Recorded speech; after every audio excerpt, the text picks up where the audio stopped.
Foi uma manifestação, né, uma tentativa de manifestação pacífica contra a lei do passe que havia sido implementada e o que seria essa lei do passe. As pessoas negras deveriam portar uma carteirinha identificando quais eram os locais que elas poderiam transitar. E mesmo nessa tentativa dessa manifestação pacífica, a polícia reprimiu de uma forma extremamente violenta e acarretou na morte de 69 pessoas, né? Isso em 1960. Eu acho que um dos principais benefícios dessa data, dessa institucionalização dessa data, né, é dizer que existe um racismo que não se apresenta apenas cotidianamente. Ele é um racismo institucionalizado por aparatos do Estado e ele é um racismo estrutural, ele faz parte, né, ele está arraigado em diversas sociedades pelo mundo, inclusive a sociedade brasileira. E quando a gente fala assim apartheid, a gente acha que é algo que é muito longínquo nosso, né? Que é algo que é típico lá da África do Sul. Mas quando a gente pensa assim nos microespaços, a gente também percebe um microcosmo velado. Igual, por exemplo, quais são os lugares dentro da cidade de Juiz de Fora, ainda hoje, em 2020, que circulam negros e circulam brancos, né? Esses lugares são muito bem demarcados. A gente, sei lá, cerca de uns 4, 5 anos atrás, a gente percebeu dentro... como foi reprimido os meninos, por exemplo, do Dom Bosco, bairro tipicamente negro da cidade, que queriam transitar no Independência Shopping. Mas se qualquer aluno de escolas classe média da cidade resolver juntar o seu grupinho e ir lá passear no shopping, por não serem negros, não vão ter essa mesma forma de repressão. Eu estudei em escola particular e eu lembro que nos primeiros anos eu era a única negra e eu não podia participar das brincadeiras. Todo mundo se juntava no recreio para brincar, eu passava o recreio sozinha porque eu era a única negra. De ser chamada de cabelo de bombril, de carvão, nossa, uma infinidade de coisas. Eu acho que é uma situação que acontece com diversas mulheres negras, que é você estar no primeiro dia de trabalho e uma pessoa te perguntar se você é a menina da limpeza, né? Eu acho que essa acontece com diversas mulheres negras. Diversas mulheres negras relatam essa situação. Ou desde você estar na faculdade, fazer um trabalho e o professor perguntar se foi você realmente que escreveu aquele trabalho, né? Um questionamento que é feito para você e para nenhum outro colega de classe. Eu atendia no consultório, as pessoas marcavam comigo o telefone e chegavam na porta, psicóloga está? Na semana que eu havia sido aprovada para entrar no doutorado, aí eu atravessando a Rio Branco, ali naquele trecho com a Marechal, assim, né? Tem um semáforo ali, né, indo pro lado do fórum. E aí uma senhora, né, começou a conversar comigo, assim, toda doce, toda educada, né, uma senhora branca, se observava que morava na Redondeza. E aí ela virou para mim e falou assim: nossa, mas você é tão educada, você não quer trabalhar lá em casa, né? Eu estou precisando de uma empregada.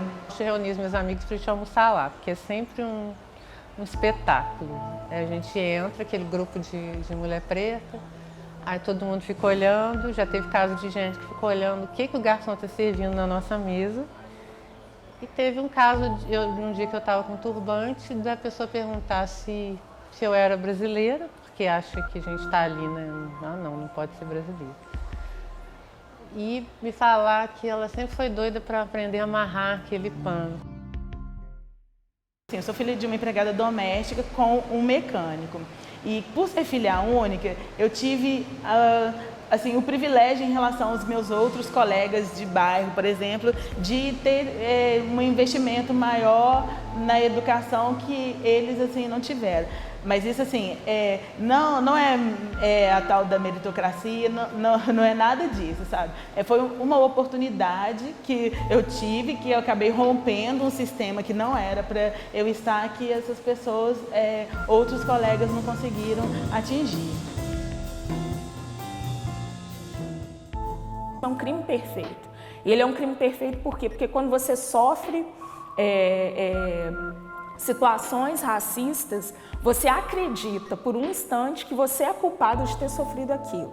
Então, quando eu chego no meu ambiente de trabalho, um colega me pergunta se eu sou a menina da faxina, eu imediatamente me pergunto por que eu não vim com outra roupa, por que eu não estou vestida de outra forma, por que eu não estou de um outro jeito.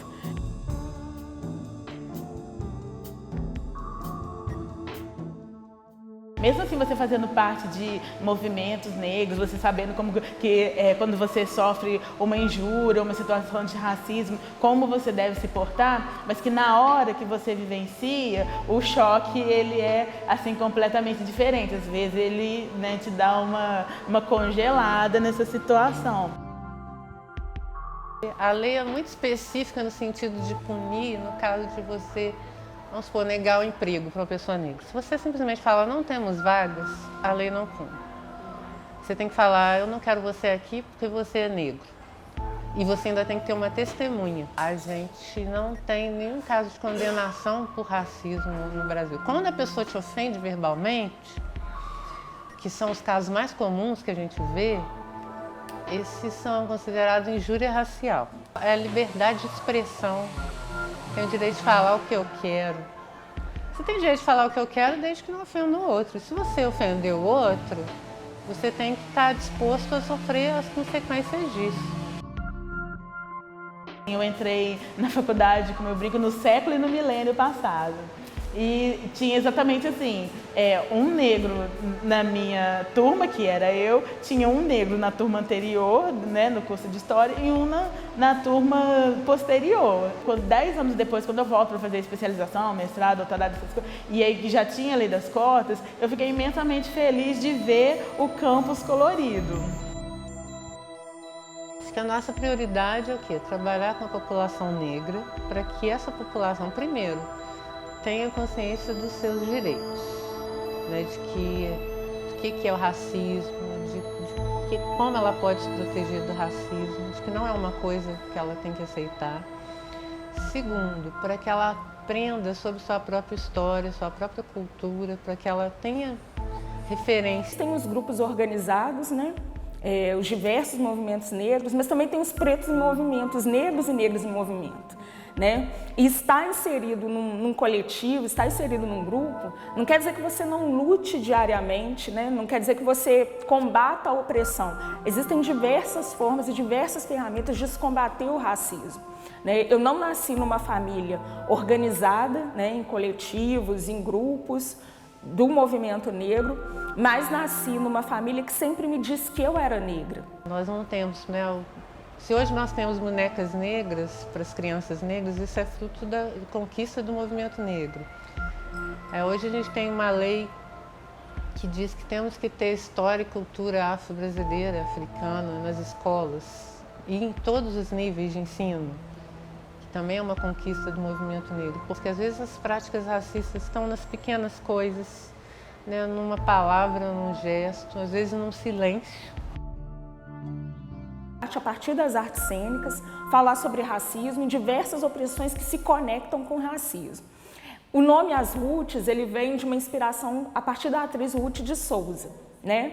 Que foi uma das primeiras atrizes da televisão brasileira, foi a primeira protagonista de uma novela brasileira e também foi integrante do Teatro Experimental do Negro, né? Que foi um teatro criado pela Abdias do Nascimento na década de 40, então foi trabalhadora doméstica. Então o Teatro Experimental do Negro, ele vem com essa pegada de tirar, a partir da estética do oprimido, também pegar pessoas negras que se interessem em fazer arte e que façam arte. Que a gente acredita nessa arte como uma forma de comunicar, né? De comunicar como uma arma, uma ferramenta política, de conscientização, de reflexão. O público que a gente atinge é muito diverso e a gente sempre nota que causa um espanto ou causa uma admiração, né? A gente tem muito esse retorno de pessoas negras, né? Que é se ver representado pelas coisas que a gente fala. O trabalho do projeto Diversidade ele é muito importante, né? Porque o Diversidade começa em 2005 com o Fludualdo, que chegou aqui na Câmara trabalhando a questão do relacionamento com a pessoa com deficiência. E aí eu começo a trabalhar com ele e ele começa a ver o quanto que é importante também trabalhar a questão racial. E aí ele me chama, me convida para trabalhar a questão racial no Diversidade. Mas a temática do racismo ela ainda é muito necessária de ser trabalhada, né, com projetos de educação, né, que a gente chama de educação permanente, educação continuada, porque a gente forma multiplicadores e a gente, através da educação, é que a gente vai conseguir combater o enfrentamento ao racismo. Tem sido bastante discutido agora nos últimos anos, né, principalmente, que é mostrar para essa população não negra, né, essa população branca, todos os seus privilégios, que é o privilégio de você poder andar na rua e não ser tido como suspeito, que é você poder entrar numa loja e o segurança não ir atrás de você procurar um emprego e mesmo que você tenha as mesmas qualificações que uma outra pessoa e você não ser já de cara desqualificado em função da sua cor. A gente fala a partir de um lugar que a gente ocupa, de uma posição que a gente ocupa dentro dessa sociedade, que é o de mulher negra, mas a gente atinge pessoas brancas. Então, da mesma forma que a gente quer falar do que é ser mulher negra nessa sociedade, a gente também quer mostrar para pessoas o que é ser uma pessoa branca, né? O que é ser branco. Então, que branco é esse que me diz que o meu cabelo é ruim? Que branco é esse que me diz que o meu corpo é uma fantasia no período de carnaval? Né? Que branco é esse que me coloca em um determinado espaço? Não, você tem que ficar você é do lado, você não pode descer para o centro da cidade. Que diz que determinados espaços no centro da cidade são para determinadas pessoas. Então esse questionamento, esse desconforto, né? Porque se a gente causa um reconhecimento, né, entre pessoas negras, se há esse reconhecimento na nossa atuação, existe também um desconforto de algumas pessoas. E esse desconforto é o que vai causar reflexão.